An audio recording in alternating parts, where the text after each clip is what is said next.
اس صدی کے مجدد کے اس پیدائش کے دن آج ہم جمع ہوئے ہیں، اس کی عظمت کو پہچاننے کے لیے آج جمع ہوئے۔ صرف مجدد ہی نہیں بلکہ اللہ فرماتے ہیں اس صدی کی احیاء دین کا فریضہ بھی اللہ کو عطا کیا۔ احیاء دین کو زندہ کرنا، تجدید دین یہ ہوتا ہے کہ ہر 100 سال کے بعد حضور پاک صلی اللہ علیہ وسلم نے فرمایا کہ دین تجدید کے لیے، یعنی دین کو سمجھنے میں دشواری پیش آ رہی ہو، جب زمانے بدل جائیں، عالم نئے سے نئے جنریشن میں وجود میں آنے لگے، نئے ٹیکنالوجی سامنے آنے لگے، تو ان چیلنجز کو اسلام کی کمپیٹیبلٹی میں، لوگوں کی سمجھ میں اس کمپیٹیبلٹی کو میچ کرنے میں دشواری ہوگی، تو اس کو میچ کر اسی اسلام کو جو 100 سال پہلے اسلام تھا، اسی اسلام کو نئے انداز میں، نئے پیالے میں اسی جام کو پیش کرتے ہیں یہ تجدید دین ہے۔ لیکن احیاء دین کیا ہے؟ تجدید دین اس زیادہ تر لٹریچر سے جو کانسیپٹ سمجھ میں نہیں آ رہے تھے، ان کانسیپٹ کو ایک نئے انداز میں پیش کرتے ہیں۔ لیکن احیاء دین یہ ہے کہ لوگوں کے دین کو سمجھنے میں دشواری نہیں بلکہ لوگوں کو دین سے بے رغبتی ہو گئی، دین سے لگاؤ ختم ہوا۔ جب دین سے لگاؤ ہی ختم ہو گیا، پھر تجدید کرنے کے بعد کس کو جانا اس کا فائدہ ہوگا؟ تو اصل بات یہ تھی کہ جو ہمارا دین لوگوں کے دلوں سے مردہ ختم ہوتا جا رہا تھا، اس کو زندہ کرنا، دین کا احیاء کرنا۔ دین کے احیاء یہ ایک ایسا کانسیپٹ ہے، آپ لکھتے ہیں کہ اس کو سب میں پہلے اسلام نے اس کو زندہ کیا امام حسین علیہ السلام، اس کے احیاء دین کے بانی امام حسین علیہ السلام۔ پھر آپ کے بعد پھر امت میں جب دین میں جو ہے نا یہ مسئلہ پیش آتا رہا، تو ایسے اشخاص اللہ رب العزت بھیجتے گئے جو پھر سے دین کو جو ہے زندہ کرتے، یعنی لوگوں کے دل جب دین سے بے رغبت ہوتے تو پھر ان کے رخ موڑ دیتے اور پھر دوبارہ دین کی طرف لگا دیتے۔ تو یہ فریضہ قبلہ حضور کو عطا کیا گیا، قبلہ حضور دین کا احیاء کیا۔ اب سوال یہ ہے کہ اب ہم یہ تحریک سے ہم جڑ گئے ہیں، منہاج القرآن اس آرگنائزیشن سے جڑے ہیں، تو جب شیخ الاسلام نے آرگنائزیشن کا نام، آپ کوئی جماعت کا نام نہیں لیے، نہ کوئی اس کو کوئی ایک پرٹیکولر فرقے کے طور پہ دیکھا جائے، اس کو قبلہ حضور جب اس کی مقصدیت بتائے آپ بولے کہ یہ اوور آل اہل سنت اس کا مقصد اور اسلام کمپلیٹ اس کا جو ہے دائرہ کار۔ اب کوشچن یہ ہے کہ جب اسلام براڈر لیول پر ہے اور اہل سنت اس کا جو ہے نا مقصد ہے، اہل سنت کا جو ہے اس کے اندر جتنے دفاع کریے اس کا احیاء کریے، تمام چیزیں اگر اتنے براڈر لیول پر ہے تو پھر آرگنائزیشن منہاج القرآن نام سے بنانے کی کیا ضرورت ہے؟ ایک کوشچن ہے۔ اس کا جواب یہ ہے کہ آرگنائزیشن کی ایک ڈیفینیشن جو اس سبجیکٹ سے وابستہ ہیں، جو اس کو پڑھتے ہیں ان کو پتا ہے کہ آرگنائزیشن ہوتی کیا ہے۔ جماعت کہیں گے، گروپ، اگر اس کو ایک چھوٹے سے ہلکے سے شارٹ ڈیفینیشن میں بولے کہ گروپ آف پیپل جو ہوتے ہیں جہاں جمع ہو گئے تو اس کو ایک گروپ کہتے ہیں۔ یہاں پہ بھی ہم جمع ہو گئے، ایک گروپ ہو گیا، کوئی باہر کوئی ایکسیڈنٹ ہو گیا وہاں پہ لوگ جمع ہو جاتے ہیں، وہ بھی ایک گروپ، جہاں پہ گروپ لوگ جمع ہو جاتے ہیں وہ ایک گروپ بن جاتا ہے۔ لیکن اس کو آرگنائزیشن تب کہتے ہیں، وہ گروپ کے مقصد نہیں ہوتا۔ آرگنائزیشن کی پہلی پہچان یہ ہے کہ اس کے پیچھے ایک مقصد ہوتا ہے، اس مقصد کے لیے لوگ جڑتے ہیں، اس کو حاصل کرنے کے لیے اس کے پیچھے توجہ کرتے ہیں، پلاننگ کرتے ہیں، اس کا ایک اپروچ، اس کا ایک ماسٹر پلان ڈیولپ کرتے ہیں، پھر اس کا امپلیمنٹیشنل ایسپیکٹ کی طرف جاتے ہیں۔ تو یہ تمام چیزیں جب ہوں تب آرگنائزیشن کہتے ہیں۔ اب آپ یہ سوچئے، ہم تمام لوگ منہاج القرآن سے منہاج القرآن سے وابستہ ہیں، ہم سب کو کتنوں کو منہاج القرآن کے مقاصد کے بارے میں پتہ ہے؟ منہاج القرآن کے بھی کوئی مقاصد ہیں، اس کا شعور کتنے لوگوں کا؟ ہم سب کو ہے۔ آرگنائزیشن کا دوسرا امپورٹنٹ ایسپیکٹ یہ ہے کہ ایک پہلا یہ کہ اس کے مقاصد ہونا، دوسرا یہ کہ آرگنائزیشن کے ممبرز کو ان مقاصد کا پتہ ہونا۔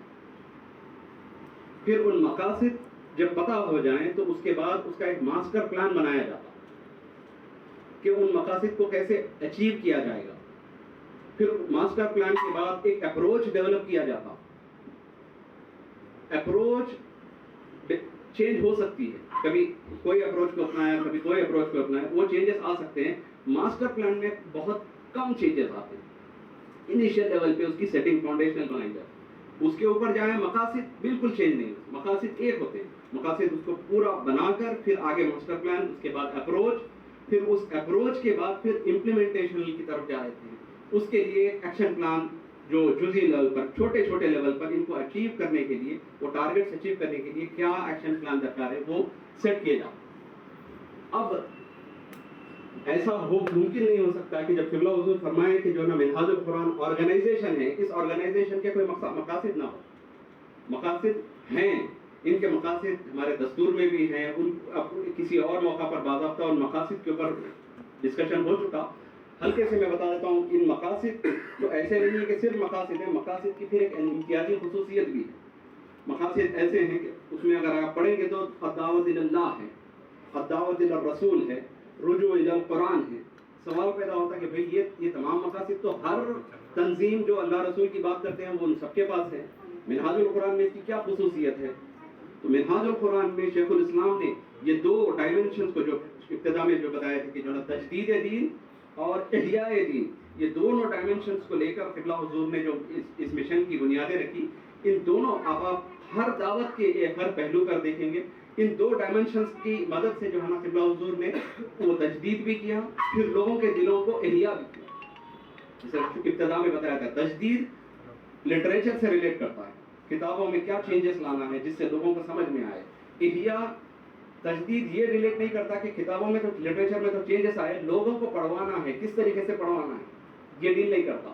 آج یہ نوجوان بچے جو مدرسے سے جو فارغ نہیں ہیں، مدرسے سے وابستہ نہیں ہیں، کسی دینی انسٹیٹیوشن سے وابستہ نہیں ہے، لیکن سب کے دلوں میں دین زندہ ہو گیا، یہ قبلہ حضور کی کرامت، یہ احیاء دین کا نتیجہ ہے کہ قبلہ حضور صرف لٹریچر کے اوپر نہیں بلکہ اس کی امپلیمنٹیشنل اسپیکٹ پہ فوکس کیے کہ یہ لوگوں کے دلوں تک کیسے پہنچے، یہ صرف کتابوں تک نہ رہے بلکہ لوگوں کے دلوں تک اس کا پیغام کیسے پہنچے، اس کے اوپر فوکس کیے قبلہ حضور۔ یعنی کتابوں کے ذریعے علماء، اکابرین، بڑوں کو ایڈریس کیے، اور عوام کو احیاء کے ذریعے عوام کے دلوں تک ایڈریس کیے۔ یہ انقلاب جو نا قبلہ حضور نے پیش کیا۔ تو اب منہاج القرآن کے جو مقاصد ہیں، ان مقاصد میں یہ جو میں نے ابھی جو بتایا کہ جو نا دعوت الی اللہ، دعوت الی الرسول، رجوع الی القرآن، احیاء دین، تجدید دین، یہ تمام مقاصد ہیں۔ اب ان کی امتیازی خصوصیت یعنی یونیک امپورٹنس بھی ہے، یہ باہر جس طریقے سے لیا جاتا ویسا نہیں ہے، اس کی امپورٹنس ہے۔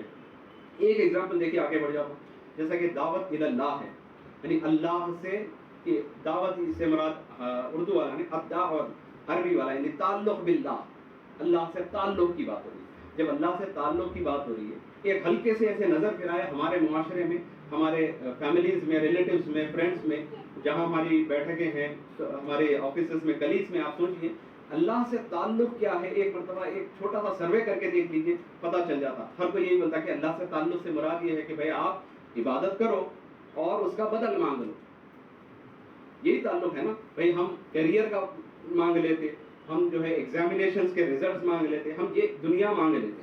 قبلہ حضور نے اس کو احیاء کیا، یعنی جو پرانی جو پرانے جو طرز پہ جو اسلام جو تھا اس کو زندہ کیا، اس کو جو ہے نا دوبارہ سے زندہ کیا، جس کو علامہ اقبال کہتے ہیں کہ سوداگری نہیں یہ عبادت خدا کی ہے، اے بے خبر جزا کی تمنا بھی چھوڑ دے۔ جزا کی تمنا کے لیے جو ہے نا عبادت نہیں، اللہ سے تعلق یہاں سے دل سے جوڑ، اس چیز کو قبلہ حضور نے زندہ کیا، اللہ رب العزت سے جو تعلق کی بات ہے۔ پھر اس کے بعد میں وہ تعلق کے کچھ پیرامیٹرز بنائے جو دل سے جو جوڑنا ہے اللہ رب العزت سے تعلق میں، جو دین لین کا جو تعلق تھا نا اس کو ختم کر کے بولے کہ نہیں صرف دین لین تک مت رکو، اس کے آگے بڑھو. اللہ رب العزت دین لین تو پھر اللہ تعالیٰ کو عطا کر دے گا، نیت وہ مت رکھو، آگے بڑھو. اللہ رب العزت سے تعلق دل سے رکھو.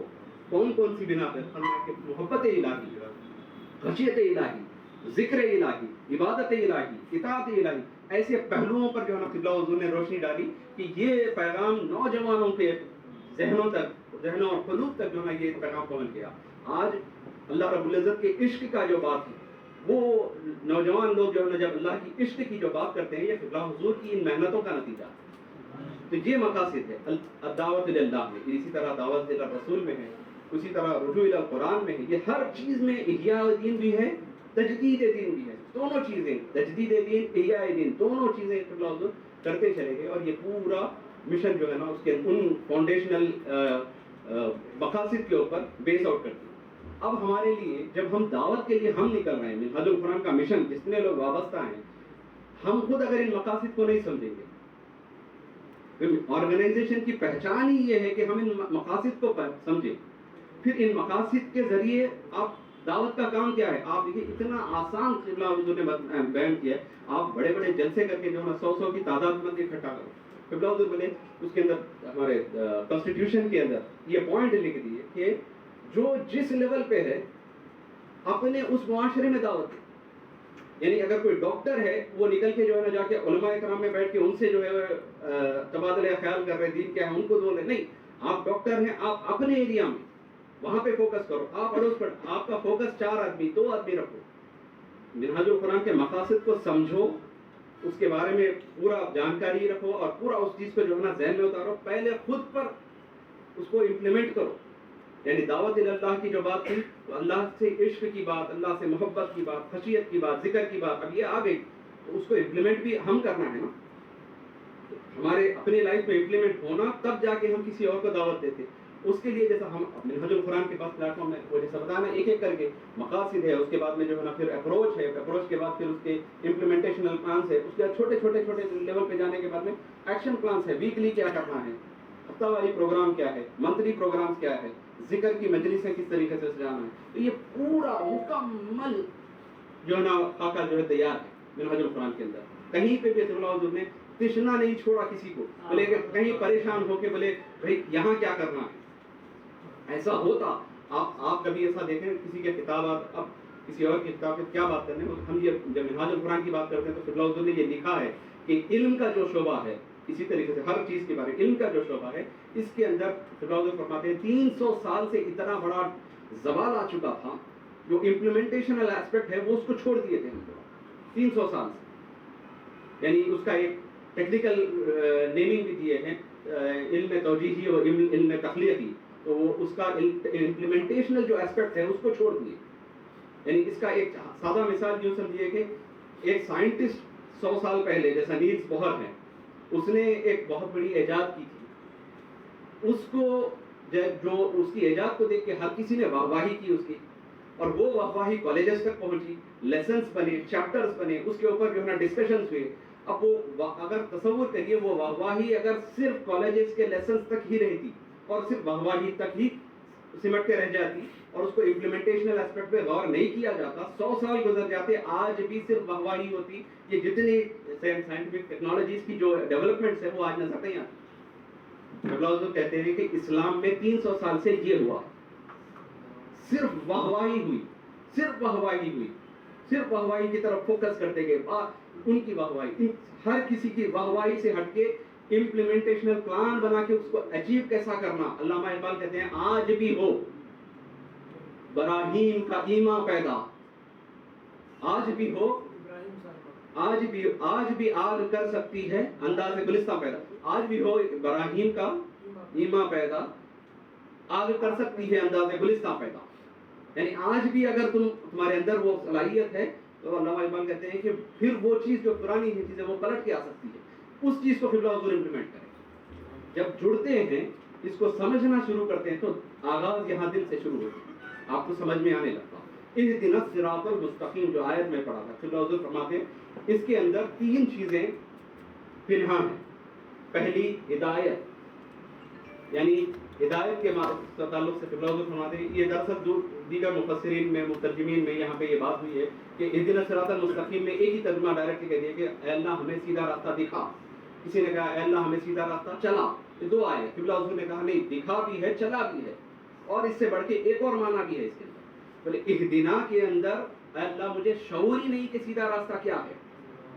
یعنی ایک مقصد ہے، اس مقصد کے پیچھے اوپر چلنا ہے. پہلے مقصد کا شعور ہو جائے، پھر اس کے راستے کا شعور ہو جائے، پھر اس پہ چڑھنے کی تڑپ پیدا ہو جائے، وہ ہدایت. اب مقصد سے ہی دور تھے ہم لوگ، نہ راستے کا پتہ تھا، تو اب ہدایت کیسے ہو؟ قبلہ حضور وہ فرماتے ہیں پہلے دعا میں ہدایت، اللہ رب العزت سے ہدایت کی طلب کر. قبلہ حضور مشن کو یہ قائم کر کے لوگوں کے دلوں میں وہ اس ہدایت کی چنگاری جلا دیے. آج ہمارے دلوں میں وہ ہدایت اللہ کے فضل و کرم سے میسر آ چکی. اب آ گئی. اب میں دوسرے پوائنٹ، لاسٹ پوائنٹ کی طرف آ رہا ہوں.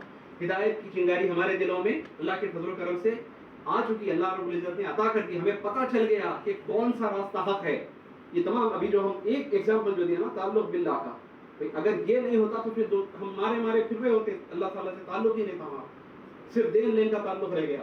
اب جب قلبی تعلق جب جڑ جاتا تو وہ حلاوت ہماری نمازوں میں نظر آتی، ہمارے سجدوں میں وہ چیز ہمارے کو تھوڑی زیادہ، جس کو بھی ہو تھوڑی صحیح لیکن سمجھ میں تھوڑا آنے لگتا کہ مقصد راستہ کلیئر سمجھ میں آنے لگا. ہم کو چلنے کی کون کتنی ہمت کرتا ہے، کوئی 1 قدم چلا، کوئی 10 قدم چلا، کوئی کلومیٹر چلا. وہ قبلہ حضور کہتے ہیں ہر کسی کا نصیب بیٹا جو جتنی محنت کرے اتنا پائے گا.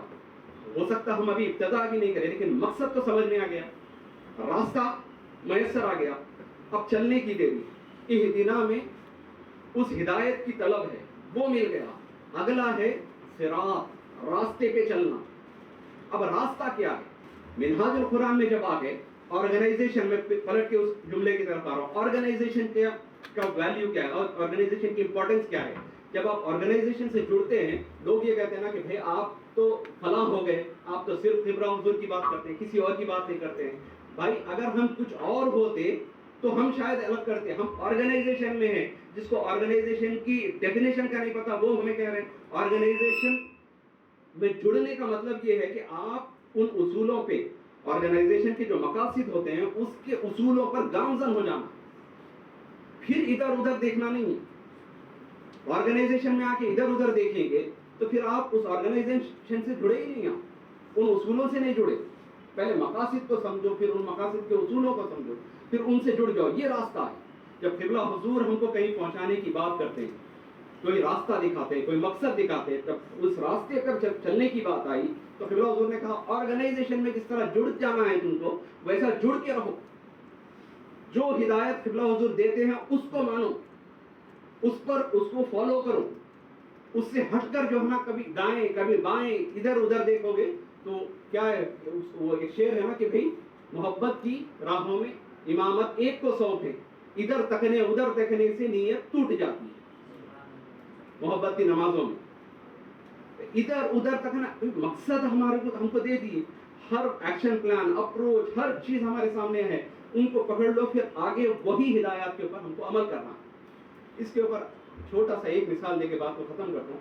بات یہ ہے کہ ایک عارف کا قول ہے کہ جب آپ گلاس ہوتی ہے نا، ایک گلاس کو کسی فاؤنٹین کے قریب میں 2 انچ ایسا ہٹا کے، جہاں سے پانی گر رہا اسے 2 انچ ہٹا کے آپ رکھ دیں گے. 2 انچ ایسے ہٹا کے رکھ دیے، یعنی فاؤنٹین ہے، چاروں طرف سے فاؤنٹین ہے، بیچ میں رکھ دیے، لیکن پانی کے جہاں سے جھرنا گر رہا وہاں نہیں رکھ کے 2 انچ ہٹا دیا آپ سے.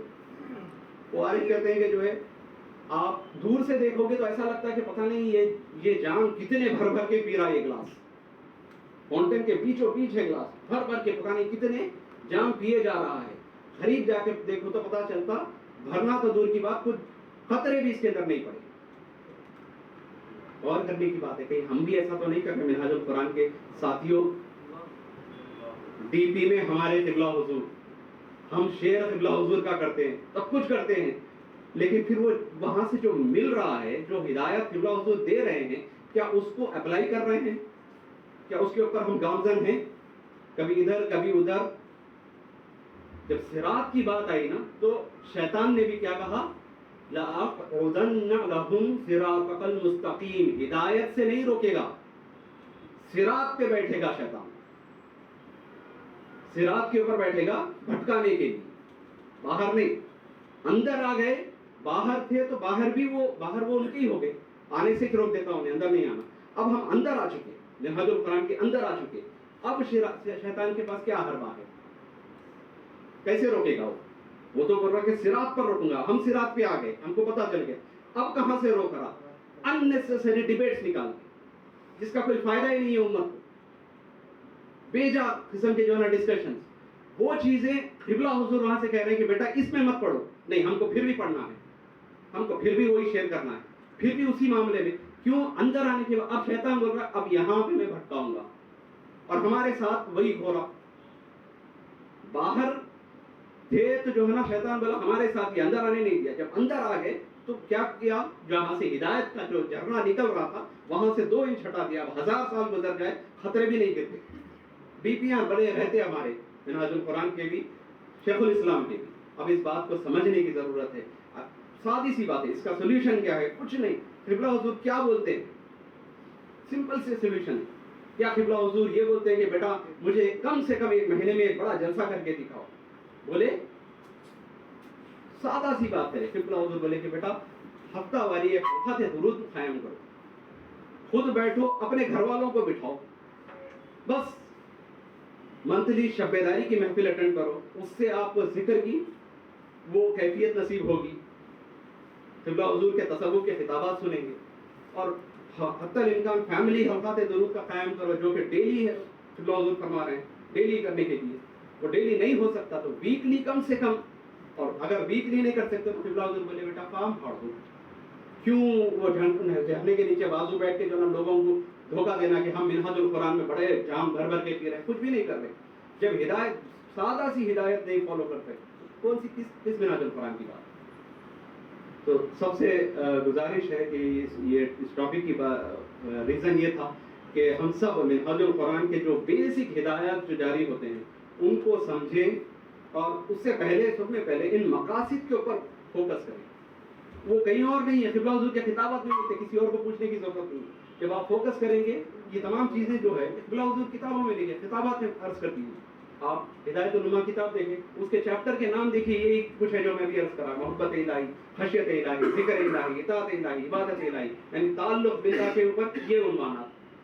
حضور پاک صلی اللہ علیہ وسلم کی بات ہے تو حضور سے تعلق صرف جمعے کو سلام پڑھنا, عصر اور فجر کے بعد فاتحہ پڑھنا, یہ تعلق نہیں. حضور سے قلبی اور عشقی تعلق کو جاگزیر کیے. آج بات ہو رہی تھی کہ منہاج القرآن میں جو آتے وہ محبت رسول سے گارنٹی ہے کہ جو منہاج القرآن میں آتے وہ محبت رسول عشق رسول میں بدل جاتا. تو وہ کیسے بدلتا, وہ ٹریک قبلہ حضور دیے ہیں. تو ان چیزوں کو سمجھنا, دائیں بائیں نہیں ہونا, بس قبلہ حضور جو ہدایت قبلہ حضور بولتی ہے بیٹا ادھر نہیں جانا تو نہیں جانا. سیدھی سی بات ہے.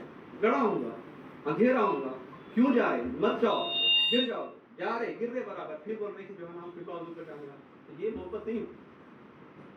تو آپ لوگوں سے گزارش ہے کہ جو ہے نا ان ہدایات کو آپ لوگ سنیں, ان تمام چیزوں کو. اگر آپ یہاں پہ منہاج القرآن سینٹر پہ ہم لوگ ویکلی پروگرامز کرتے ہیں, شب بیداریاں ہو رہے ہیں یہاں پہ, اس میں شرکت کریں سارے کے سارے.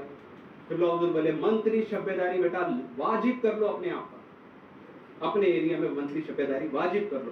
تو وہ شب بیداری ہوتی ہے, اس میں آئیے دھیرے دھیرے. یہ جو مقاصد ہے نا اس کے اوپر ہم سیشنز رکھیں گے, بار بار ان کے اوپر جو ہے نا ریڈنگ کریں گے, اس کو برشنگ ہوگا, سب جو ہے نا اس کو سمجھیں گے, پھر اس کے ایکشن پلانس, اپروچ بہت ہی سادہ. دیکھیے کتنا مشکل حل ہو گئی جو حسن بھائی جو لکھے ہیں, حسن محی صاحب زادہ حسن محی الدین صاحب قبلہ. آج کل صاحب زادگان سے بھی لوگوں کو تکلیف ہوئی ہے, بہت زبان درازیاں کر رہے ہیں لوگ.